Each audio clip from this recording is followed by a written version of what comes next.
आप देख रहे हैं वीके न्यूज और मैं हूं आपके साथ शिल्पा गुप्ता।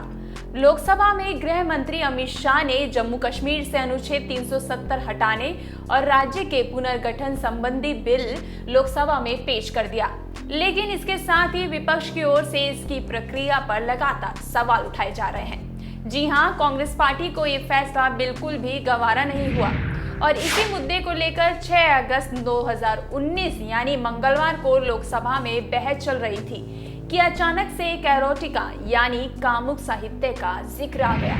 जी हां, नाम लिया गया एक मशहूर किताब का जो कि एडल्ट किताब थी। लोकसभा में जितने लोग इस बुक के बारे में जानते थे वो चौंक गए और उनके चेहरे की चमक देखने लायक थी। जैसे ही इस कामुक साहित्य का नाम संसद में गूंजा, वैसे ही सोशल मीडिया पर ये एडल्ट बुक और इसका नाम लेने वाले सांसद खूब ट्रेंड करने लगे। अब आपको बताते हैं कि लोकसभा में कामुक साहित्य का नाम लेने वाले सांसद कोई और नहीं बल्कि कांग्रेस नेता मनीष तिवारी हैं। साथ ही जिस कामुक साहित्य यानी एडल्ट बुक का नाम लिया गया वो थी 50 शेड्स ऑफ ग्रे। इस एरोटिका पर फिल्म भी बनाई गई है, लेकिन ये भारत में रिलीज नहीं हुई थी।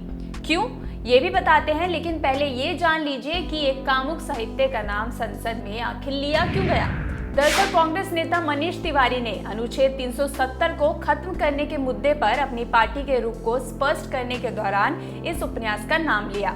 जम्मू कश्मीर को विशेष राज्य का दर्जा प्रदान करने वाले अनुच्छेद 370 को खत्म करने के लिए राज्यसभा में भारत के गृह मंत्री अमित शाह ने बिल पेश किया था। राज्यसभा में ये बिल पारित हो गया था, जिसे 6 अगस्त को लोकसभा में पेश किया गया। बिल पेश करते हुए गृह मंत्री अमित शाह ने चर्चा की शुरुआत की। इसी क्रम में कांग्रेस सांसद मनीष तिवारी अपनी पार्टी का पक्ष रख रहे थे। गृह मंत्री अमित शाह ने कांग्रेस सांसद मनीष तिवारी द्वारा उठाए गए सवाल के जवाब में पूछा, मैं मनीष जी से कहना चाहता हूं कि उन्होंने अभी तक ये साफ नहीं किया कि कांग्रेस अनुच्छेद 370 को खत्म करने के पक्ष में है या नहीं। कृपया स्पष्ट करें। आप खुद सुन लीजिए अमित शाह के इस बात के जवाब में मनीष तिवारी ने क्या कहा। अध्यक्ष जी, एक अंग्रेजी की किताब है।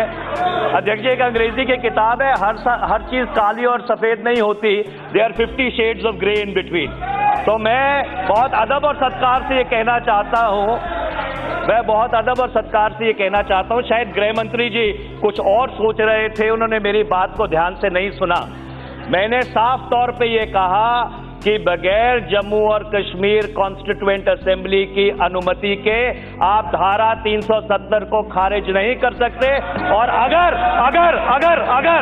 अगर आप कॉन्स्टिट्यूएंट असेंबली को एक विधेयक के प्रावधान से विधानसभा और विधान परिषद पढ़ना चाहते हैं और वहां पे राष्ट्रपति शासन लगा के विधानसभा और विधान परिषद को भारत की संसद पढ़ना चाहते हैं, तो ये संवैधानिक त्रासदी है। गृह मंत्री जी, मेरे को उम्मीद है आपको जवाब मिल गया होगा। जी हाँ, मनीष अपनी सफाई में कहना चाहते थे कि हर चीज पूरी तरह काली या सफेद नहीं होती कि उस पर एक सटीक प्रतिक्रिया दी जा सके।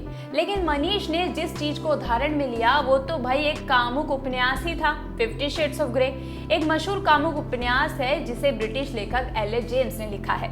इस एडल्ट बुक के 3 पार्ट हैं, 50 shades of freed, 50 shades of grey और 50 शेड्स ऑफ डार्कर। इस पर हॉलीवुड में फिल्म भी बनाई गई, लेकिन ये भारत में रिलीज नहीं हुई क्योंकि 50 शेड्स ऑफ ग्रे में BDSM यानी सेक्सुअल प्रैक्टिस के कामुक दृश्य हैं।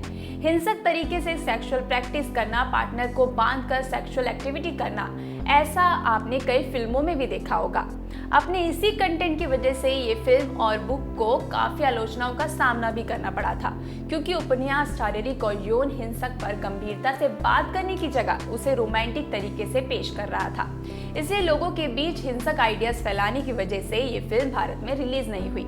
बता दें, मनीष के इस कमेंट के बाद न्यूज एजेंसी की एडिटर इन चीफ स्मिता प्रकाश ने ट्वीट किया कि ये क्या बोल दिया कांग्रेस ने, जानने के लिए प्लीज गूगल कीजिए।